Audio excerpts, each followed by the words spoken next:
They didn't say it to my face at first.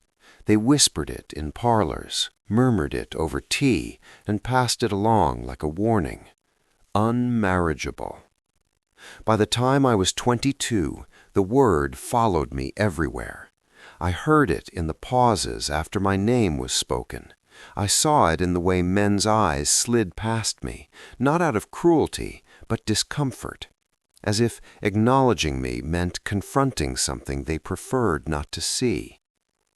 My name is Eleanor Whitmore, and in the Virginia of 1856, that word was worse than a curse. I was born into wealth, land, legacy, and a family name that carried weight across the Piedmont region. Our estate stretched farther than the eye could follow, framed by tobacco fields and blue ridges fading into the horizon. From the outside, my life looked blessed. Inside my body, everything had changed. When I was 8 years old, a horse threw me into the air like a broken doll. I remember the sound, sharp, final, before the pain swallowed everything.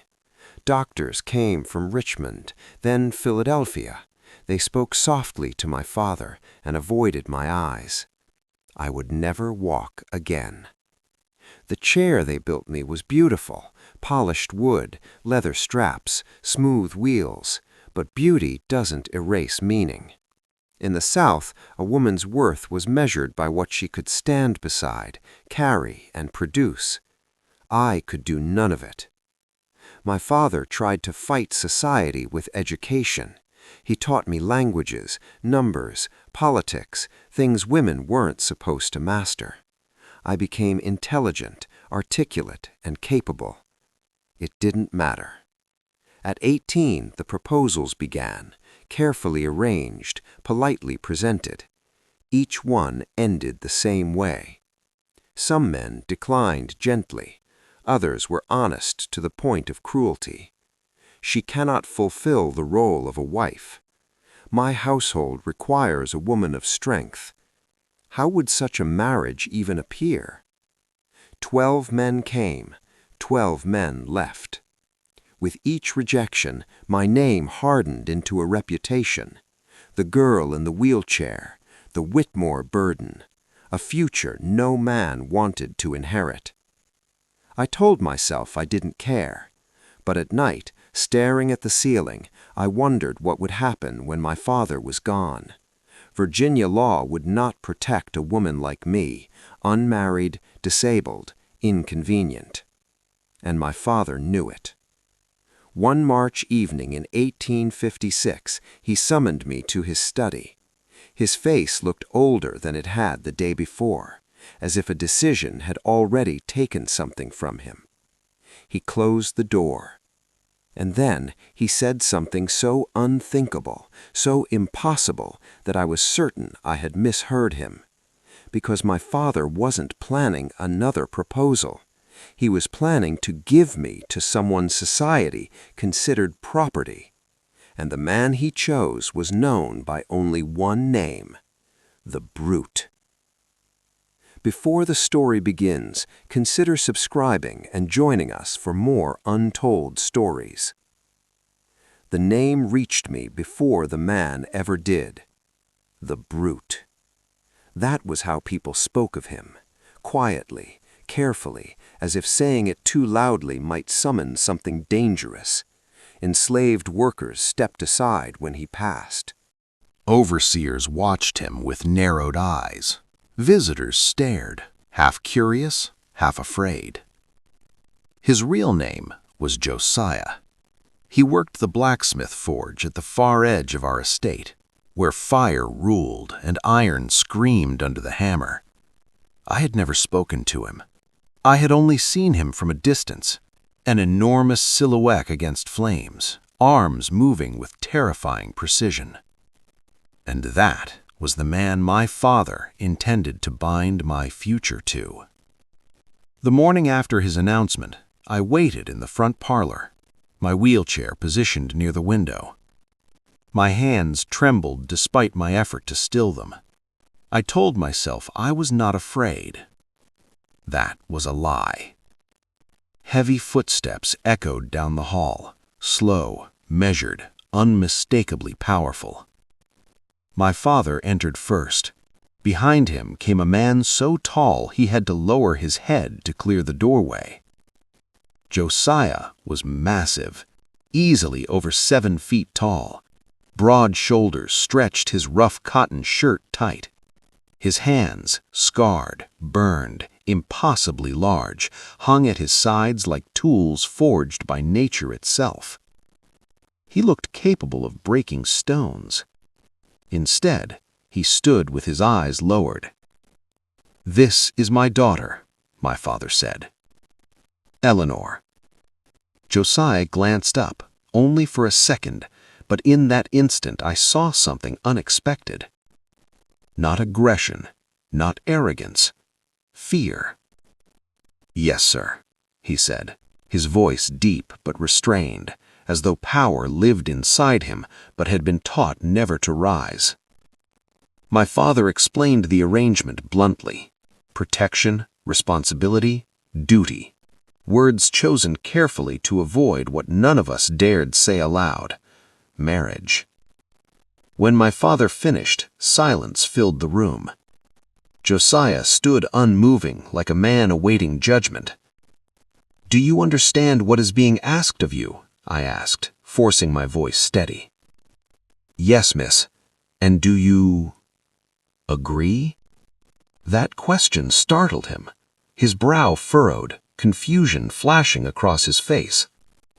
"I'm enslaved," he said quietly. "What I want has never mattered." The honesty stunned me more than his size ever could. My father left us alone then, perhaps intentionally, perhaps because he couldn't bear to watch. The door closed. The air felt heavier. I gestured to a chair. "Please, sit." He glanced at the delicate furniture, then back at me. "I don't believe it would hold." Despite myself, I smiled. He perched on the edge of the sofa instead, careful, controlled, as though afraid of breaking more than wood. "You call me the brute," I said. His jaw tightened. "Yes, miss." "Are you?" At last he looked directly at me. "No," he said, "but I know why they think so." Something shifted then. The fear I'd carried cracked, not gone, but altered.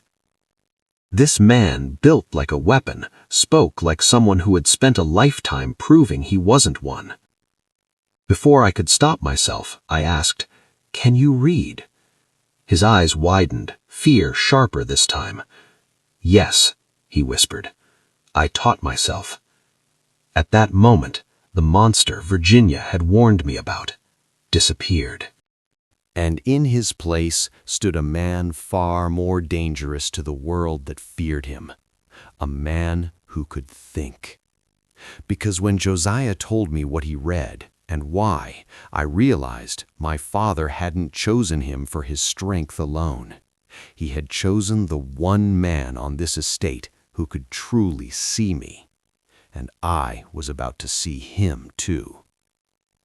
After that morning, I could no longer pretend Josiah was simply a solution to a problem. He was a question. Each afternoon, when his duties at the forge ended, he was permitted to escort me through the house or grounds. Officially, this was for my safety. In truth, it became the only time I felt fully awake. At first, our conversations were careful, polite, measured. Two people navigating an arrangement neither had chosen, afraid of stepping beyond invisible lines. He answered only what I asked. I watched how he moved, slow, deliberate, as though every action required permission from the world. Then one evening I brought a book with me. It was a thin, worn volume of poetry, its spine cracked from age. I placed it on my lap and said, "You mentioned newspapers before. What else have you read?"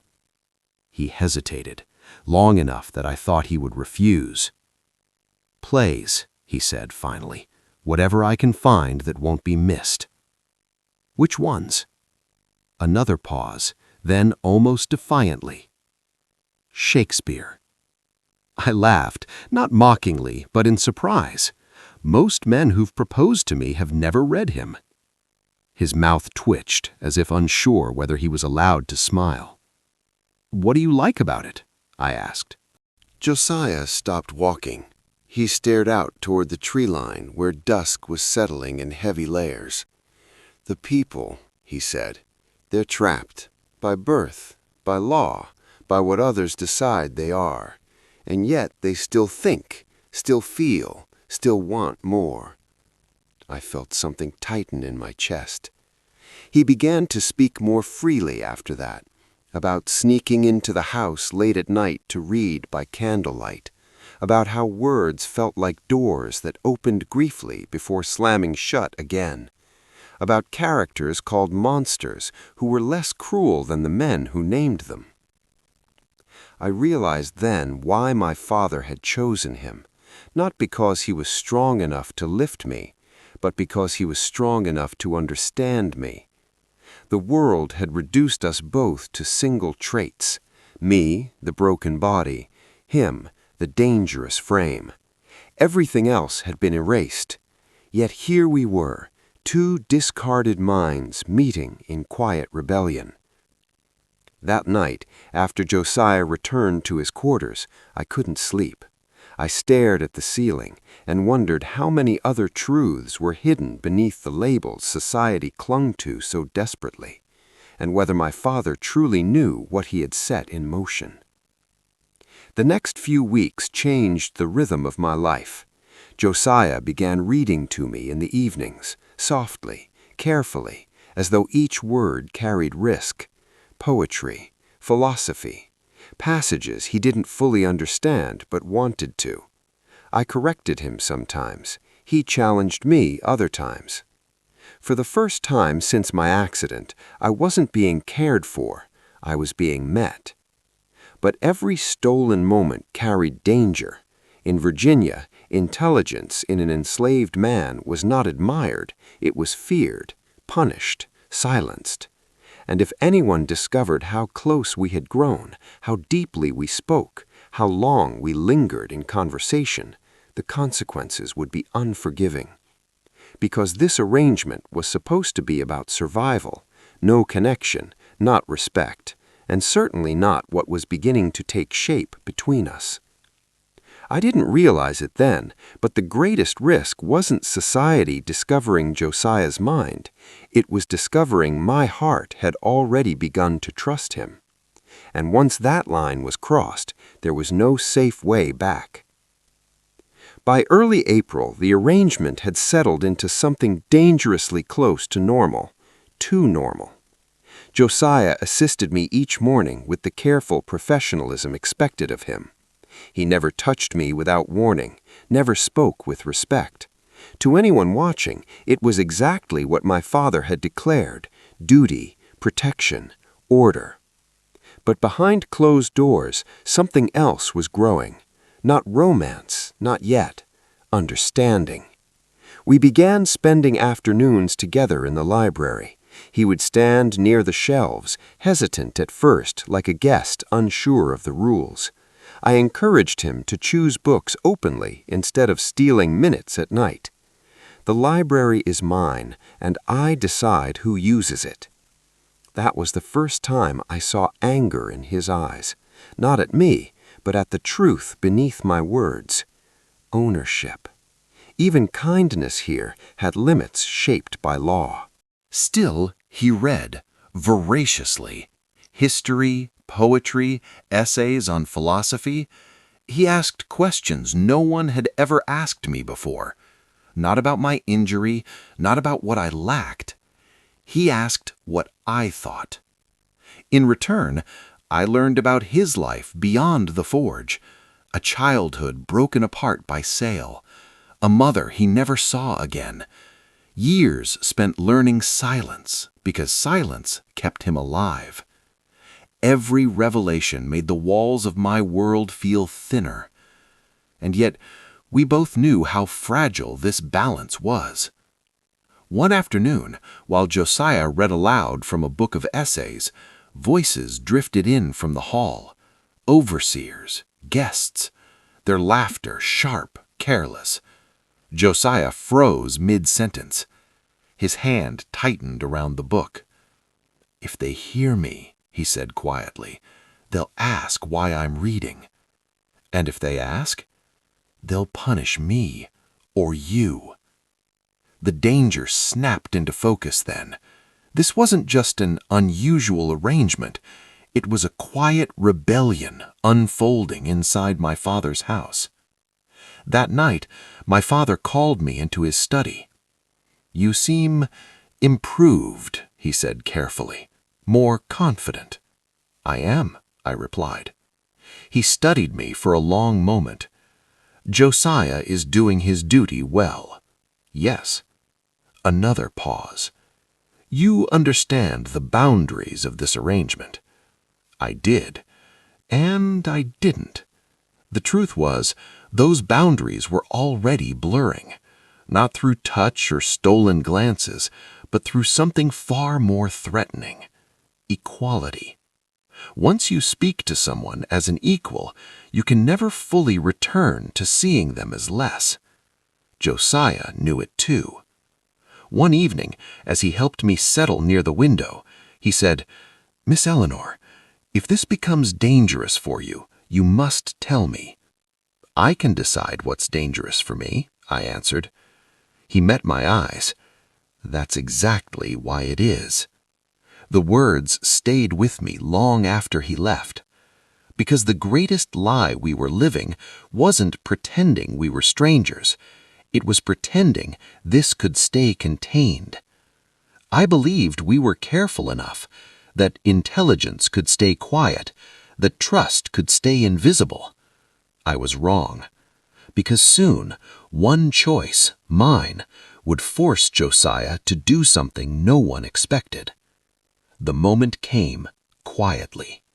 No shouting, no warning, no dramatic announcement. Just a single question that slipped from my mouth before I had time to stop it. "Do you ever wish you were free?" We were alone in the garden, late afternoon light stretching long shadows across the ground. Josiah had positioned my chair beneath an old oak, its branches heavy with spring leaves.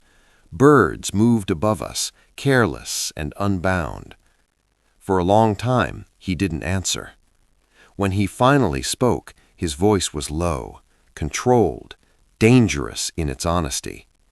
"I don't allow myself to wish," he said. "Wishing makes a man reckless." "That's not an answer." He exhaled slowly. "Every man wishes for freedom. The question is what he's willing to lose to imagine it." I felt the weight of his words settle between us. I had been imagining freedom as a concept. For him, it was a threat. "I've been thinking about how this arrangement looks to others." His shoulders stiffened. "You shouldn't." "I can't stop." I met his gaze. "They see you as a guard, a possession assigned to me, not a man." "That's how the law sees me." "And what do you see yourself as?" I asked. The silence stretched. Then he said something that made my breath catch. "A man who knows too much to survive quietly." That's when I understood the truth. Josiah wasn't safe because he was obedient. He was safe because no one believed he was capable of thought. And I had helped change that. The realization terrified me. Over the next few days, I noticed the glances. Overseers watching longer than necessary. Conversation stopped when Josiah entered a room. A tension I hadn't sensed before, tightening like a wire pulled too far. People were beginning to notice. One evening, while Josiah helped me prepare for bed, I saw a bruise on his forearm, dark, fresh. "What happened?" I asked. He tried to pull away, failed. "Someone questioned why I spend so much time in the house," he said. "They said I was forgetting my place." My chest burned with anger and guilt. This is because of me." "No," he replied firmly, "this is because I exist." That night I lay awake listening to the house breathe around me. I realized something had to change, and that change would cost us both. The next morning I went to my father. "I want to revise the arrangement," I said. He looked up sharply. "Explain." "Josiah shouldn't be punished for caring for me properly. If people question his presence, then give him authority they can't challenge." My father studied me, suspicion creeping into his eyes. "What are you asking?" I took a breath. "Make it official, public, irreversible." He went very still. "Eleanor," he said slowly, "do you understand what that would mean?" "Yes," I answered. And that was the moment everything tilted. My father had tried every acceptable solution. Now I was asking him to choose an unacceptable one, and his answer would decide whether Josiah and I survived this house or were destroyed by it. My father didn't answer me right away. He stood from his desk and walked to the window, hands clasped behind his back. Outside, the estate stretched exactly as it always had, orderly, profitable, unquestioned, a world built on rules that had never bent for people like me. "You're asking me to provoke attention," he said at last, "the one thing I've spent months trying to avoid." "I'm asking you to protect us both," I replied. He turned sharply. "By doing what exactly?" "By making Josiah's role undeniable," I said. "Not a convenience, not a favor, a responsibility no one can challenge." My father stared at me as if seeing me clearly for the first time in years. "You're no longer thinking like a daughter," he said. "You're thinking like someone who understands power." I didn't know whether that frightened or impressed him. "If I do this," he continued, "people will talk. They already do, but they'll look closer, ask questions, draw conclusions I cannot control." "They already are," I said quietly, "and Josiah is the one paying for it." Silence pressed in on us. I wondered if I'd gone too far, if I had finally crossed the line my father couldn't follow. Then he said something I never expected. "I gave you to him because I believed he was safe." I nodded. "But safety isn't enough anymore. Not for you, not for him." Hope stirred, fragile and dangerous. "What are you willing to risk, Eleanor? Your reputation, your inheritance, your place in this world?" I met his gaze. "That world has already decided I don't belong." The truth of it hung between us. That evening, my father summoned Josiah to the study. I waited outside, heart hammering, unable to hear their words, but imagining every possible outcome: punishment, reassignment, separation disguised as order. When the door finally opened, Josiah emerged pale and rigid, his expression unreadable. My father followed. "From now on," he announced, "Josiah will act with my full authority regarding Eleanor's care. Any interference will be treated as disobedience to me." Josiah's eyes widened slightly. "This is not charity, it is necessity." I exhaled for the first time. In hours. But necessity came with a price. Later that night, Josiah stood beside my chair, quieter than usual. "This makes me visible," he said. "That's dangerous." "I know." He looked down at me. "You didn't have to do this." "Yes," I said, "I did." Because the truth had become impossible to ignore. This was no longer about protection. It was about choosing each other, openly, irrevocably, in a world that punished such choices. And once made, choices like that demand consequences. My father had drawn a line meant to shield us, but lines attract attention, and the closer people looked, the harder it became to hide what Josiah and I were becoming to each other.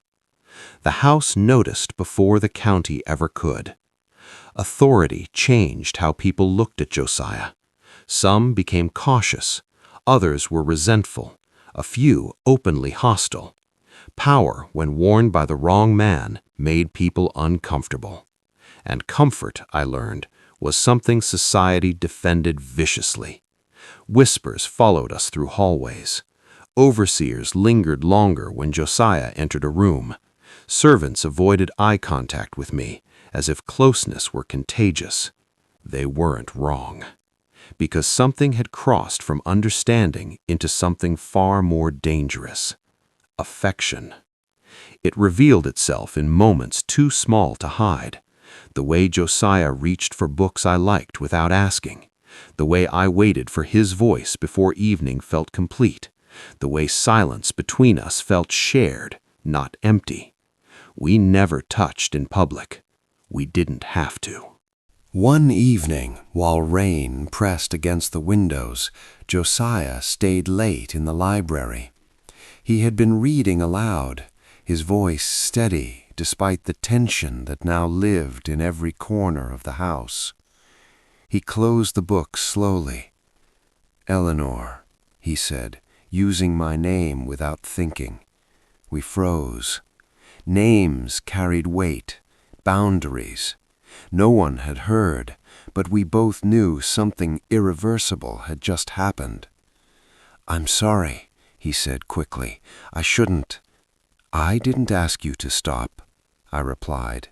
He looked at me then, not as duty, not as obligation, but as something unguarded, raw. "I don't know how to leave this feeling behind," he said, "and that terrifies me." "It terrifies me too," I admitted. The honesty broke something open. We spoke quietly that night, voices low but hearts unrestrained, about fear, about loneliness, about what it meant to be seen without judgment, about how neither of us fit the shapes the world demanded. "I was called a brute long before you," he said. "You were called broken. They were wrong about both of us." "Yes," he said softly, "but the world doesn't forgive being wrong." Days later, my father confronted me. "You care for him," he said, not as an accusation, but as a realization. I didn't deny it. He rubbed his temples, exhaustion etched deep into his face. "This can't continue unseen. If the county catches wind, then they'll act," I finished, "and they won't be gentle." That night, Josiah and I stood at the edge of the estate, moonlight silvering the fields we had never been allowed to claim. "If this ends badly," he said, "promise me you won't lie to protect me." I looked up at him. "I won't sacrifice truth to save appearances." He nodded once. "Then whatever happens, we face it awake." It was the closest thing to a vow we were allowed. And vows, even unspoken ones, have a way of demanding fulfillment. The danger was no longer hypothetical. Someone had noticed. And soon a single accusation would force my father to choose between the law and the love he had never intended to create. The knock came after midnight, not loud, not frantic, just firm enough to announce authority. I was awake when it happened. Fear has a way of sharpening the senses. Before anyone spoke, I knew the moment we had been dreading had arrived. My father answered the door himself. From my room I heard unfamiliar voices, men who did not belong to the house, men who carried the confidence of law, county officials, maybe worse. Josiah appeared in my doorway seconds later. He said nothing, but his face told me everything. "They're asking questions," he said quietly, "about me, about him, about why an enslaved man had such unusual freedom of movement, about why he spent more time inside the main house than the quarters, about things that were never meant to be examined closely. I tried to wheel toward the hall, but Josiah stopped me with a single raised hand. "Let me go first," he said. "If they're here for me, I won't have you dragged into it." "You're already in it," I replied. The voices grew louder. Suspicion thickened the air. My father's tone remained calm, but I heard the strain beneath it. He was stalling, buying time. Then one of the men said something that froze my blood. "We've received a report." A report. Those words could destroy lives. Josiah straightened. For the first time since I'd known him, I saw fear give way to resolve. "If they accuse you," he said to me, "you must deny everything." "I won't," I said. "You must," he insisted. "They'll believe you. They won't believe me." "That's exactly why I won't." Before he could argue, my father called my name. I entered the study to find 3 men standing near the desk. Their eyes moved immediately to my chair, then to Josiah. Curiosity, disapproval, calculation. "We're investigating irregularities," one of them said. "Your daughter's arrangement with this man is unconventional." "That's one word for it," my father replied coolly. Another man stepped forward. "There are rumors of impropriety." The room went silent. I felt Josiah tense beside me. "No law forbids an enslaved man from serving as a protector, unless you're here to invent one." The men exchanged glances. "This ends now," one of them said. "You either separate them or we escalate." The choice arrived like a blade. My father looked at me, then at Josiah, and in that moment I understood the terrible weight of love he carried for me, because to save me he might have to destroy the man I loved, and to save Josiah he might have to break the world he'd built his life inside. My father had one night to decide our fate: separation, punishment, or something far more dangerous. By morning, nothing about our lives would remain the same. The men left just before dawn, not satisfied, not defeated, simply postponed. That was worse. My father closed the door and leaned against it, the weight of decades pressing down on his shoulders. For the first time in my life, he looked uncertain, not about business, not about land or law, but about right. "They'll be back," he said quietly, "with warrants, with orders I can't dismiss." Josiah stood perfectly still, hands clasped, ready for whatever punishment might come. He had lived his entire life prepared for loss. I had not. "This is my fault," I said. "If I had stayed silent—" "No," my father interrupted. "This is the world's fault. Silence would only have delayed it." He turned to Josiah then, really looked at him, not as labor, not as responsibility, as a man. "You've done everything I asked of you," my father said. "More than I asked." "Yes, sir."